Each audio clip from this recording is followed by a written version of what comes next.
आणि रेवणीच्या जवळजवळ 25-30 बोटी अनधिकृतपणे दिवस रात्र वाळू उपसा करत असते, तुमचे वाहनं तोडफोड करू अशी धमकी दिली आहे. तर यांची मुजोरगिरी दिवसेंदिवस वाढत चाललेली आहे आणि याच्यानंतर कमी जास्त कायदा का झाला तर एक आम्ही जबाबदार राहतो ना, ही त्यांच्याने उडवाउडीची भाषा दिलेली आहे. त्यांच्याने एका बाजून समुद्र, एका बाजून खाडी आहे आणि एक तर मच्छीचा दुष्काळ झालेला आहे. मग आम्ही याच्यानंतर उदरनिर्वाह आमचा पोट कसं भरायचं? आज ग्रामस्थांच्या उपासमारीची पाळी इली आहे, तर शासन दरबारी आमचा न्याय आम्हाला काहीच मिळत नाही.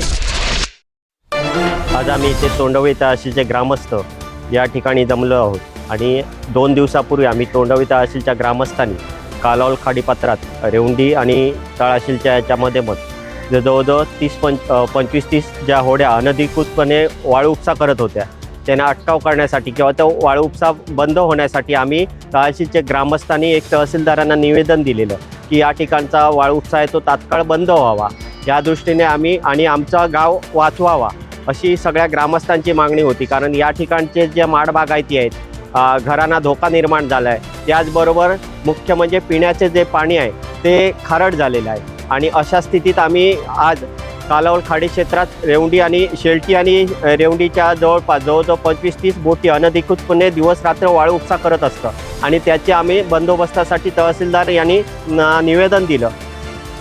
त्या निवेदनाचा त्यातल्या रेवंडीतल्या वाळू व्यावसायिकांना राग येऊन आम्हाला तिथनं आमचा एक तळाशील आणि तळाशील मार्ग आहे तो मालवणला शहराला पोचण्याचा तो रेवंडीतनं आहे आणि त्या ठिकाणी मेरीटाईम बोर्डची जेटी आहे आणि जेटीच्या तिथे आमच्या वाहनं पार्क केलेली असतात.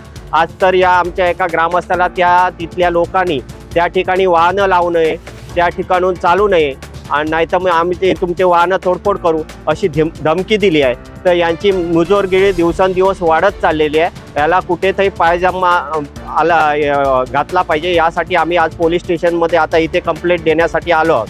त्याचबरोबर ह्या ग्रामस्थाला आज आमच्या तिथे की आजपासून इथनं चालायचं नाही, इथे वाहनं लावायची नाही.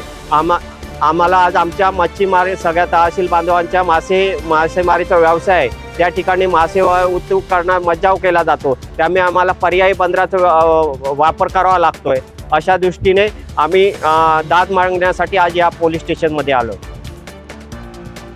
मी आज माझ्या मुलाला पलतडी रेवंडीवरून माझी गाडी असते, तर मी कॉलेजला मुलाला सोडण्यासाठी रेवंडीला आलो. तर हे 15-1 जण वाळूवाले होते, त्यांच्यानी सांगितल्याने इथून वाहतूक करायची नाही, इथे गाडी ठेवायची नाही, आमच्या जमिनीमध्ये गाडी ठेवली तर तोडफोड करून टाकणार आणि तुम्हाला पण इथून घालवून देणार, कोणी तिथे तळाशीलकरांनी होड्या लावायचे नाहीत आणि मच्छी उतरायची नाही अशी धमकी दिली त्यांनी.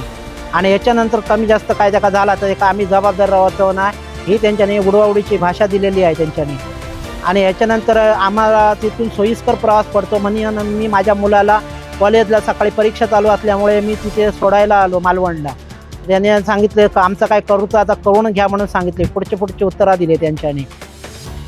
आमचा मच्छीचा व्यवसाय, बाकी तिथे आमचा व्यवसाय काहीच नाही आणि उदरनिर्वाह आमचा तळाशीलमध्ये मच्छीच्या जीवावर होतो, बाकी काहीच नाही. आणि तळाशीलचा ह्यांच्याने वाळू काढल्यामुळे तिथलं पाणी संपूर्ण खारट झालेलं आलं.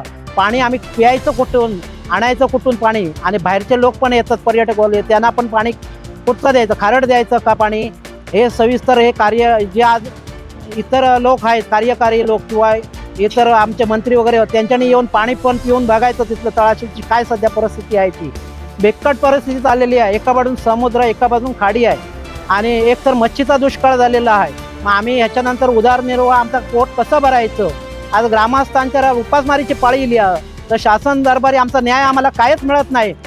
आज न्याय देवता असा ती पण आम्हाला न्याय देत नाही. मग याचा आम्हाला काय उपयोग आहे शासनाचा? ह्याच्या अगोदर पण आमची 2 वर्ष शासन दरबारी कलेक्टर तहसील कार्यालयापासून आमचे कंप्लेंटी भरपूर झाले वाळू संदर्भात, तर आम्हाला कोणच दाद देत नाही. पोलीस स्टेशनला गेलो, पोलीस पण आमची काय हे करत नाही, आता बघूया, उद्या बघूया, नंतर बघूया असं करतात. मग आम्ही करायचं काय? आमच्या मुलांचं शिक्षण करायचं का आमचं उदरनिर्वाह करायचं? काय करायचं सांगा? शेवटलाच आम्हाला जीव द्यायची पाळी इलेली आहे. जीव द्यायचा तरी सांगा शासनात, पाण्यात उतरून. हाच शेवटचा आमचा पर्याय आहे. आमच्या महिलांनी पाण्यात राहून गेल्या वर्षी छातीभर पाण्यात राहून उपोषण केलं. उपोषणाला आम्हाला काहीच न्याय मिळाला नाही आणि तळाटी आम्हाला आणि सरपंच पण आमचं काय काम करत नाही. धन्यवाद.